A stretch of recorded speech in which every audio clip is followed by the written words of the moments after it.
A Better Memphis. Well, if you love track and field, you got to watch this interview here. This weekend, the Ed Murphey Classic returns to Memphis for its 9th annual celebration.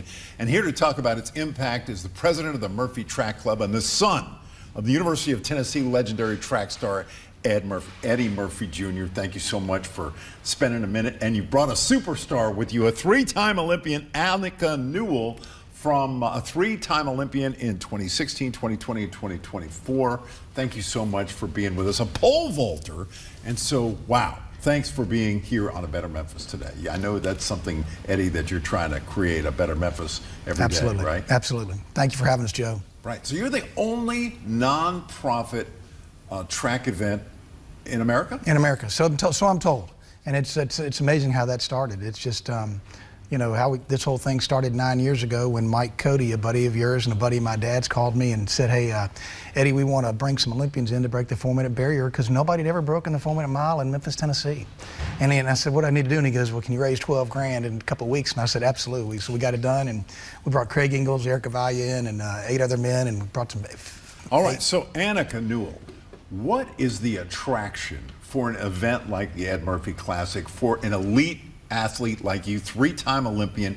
You're going to be pole vaulting tomorrow night down on Beale Street. I know, can't get any more iconic than that. I think it's the coolest thing ever. And I mean, just the caliber of this meet. Eddie's been just amazing, bringing in some phenomenal athletes. So I'm thrilled to be here. Well, we're thrilled to have you in the city. Understand a little bit about the impact that this event has had on young athletes, especially those interested in track and field, here in the city the last 9 years. Absolutely. So 9 years ago we started the track meet. 3 years ago we started the Murphy Track Club, and so what we're doing is we have free intercity track and field all summer long. This year we are at Halley Stadium, Raleigh, Egypt, and we're at Cordova. We have 12 coaches this year. The first year we had 4 coaches and we were 1 coach, and we were at 1 site. And so we started out with about 40 kids, and this year we have over 250 kids in our program, and this weekend we have 28 kids going to the USATF regionals in Oxford, Alabama, under the Murphy Track Clubs, representing Murphy Track Club in the city of Memphis. So you can't get any higher in the world of track and field in this country than the U.S. track and field endorsing you, right? I mean, this is as good as it gets, right? Yes, sir. And for the first year, this is the first time ever. They've endorsed us for 7 years, and this year they're sponsoring us. Wow. And what does that mean? Well, it just means higher profile, higher caliber athletes. This year we have over 70 athletes from 45 different countries, and a lot of that has to do with the hard work that we've done, rolled up our sleeves, and people are starting to pay attention to what we're doing, not only for the pro athlete but for the youth in our community. Well, Annika might not know, but we have Beale Street flippers down on Beale Street. These are young men who actually use their own inertia to flip down Beale. Okay. But you're tumbling. going way higher than that. How high? What is your highest pole vault? My highest is 15.6, Wow. 15 feet 6 inches. My goodness. And so tomorrow night, what are you going to attempt? What's sort of a pole vault? I mean, every pole vaulter wants to jump higher than their best, so let's say 16 feet. Whoa! So that's tomorrow night. And what time is this happening?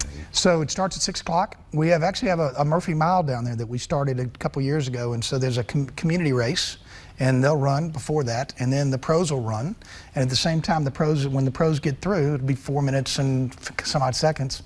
Then the women will start in their pole vault, and Annika will do her thing, and then the men will start, and beautiful sunset. Last year we had 21,000 people all over Beale Street, and it's a sight to behold. It's a beautiful thing. It's so terrific. And Annika, help us understand what it means to you to be inspiring, especially young women who aspire to become pole vaulters or perhaps another event in track and field.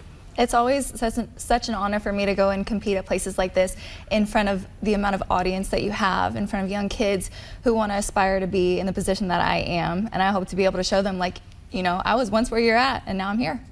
Well, that's fantastic. And then Saturday, where is the action happening, and how can people join in? So Saturday's University of Memphis. We actually have 4 different events in one day. We've got a youth meet in the morning, And then we've got the javelins that start in the morning where nobody will be there because you don't want that javelin going to somebody. And then we have a category F meet, which is we're going to have 250 athletes. We're 2.5 weeks before the USA Championships. And some of these athletes around the United States hadn't qualified for their own national championships.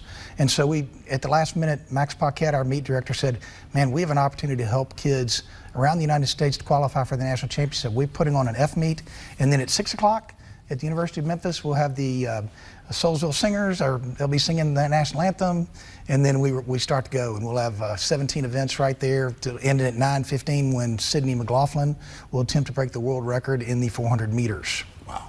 Well, I told him in the lobby of the station a minute ago that your face is just so reminiscent of your dad. I knew your father, who was just a treasured track and field individual in the whole country, but especially in Tennessee. And I knew him at community races where we would meet up and that smile would be going. And when you learn the history of this man's dad, ran the mile in 4:14, I believe it was, back in 1956, I think it was, and ran 4 miles in 21:21, 21 minutes and 21 seconds, which is, as we say in the track and field world, smoke, okay?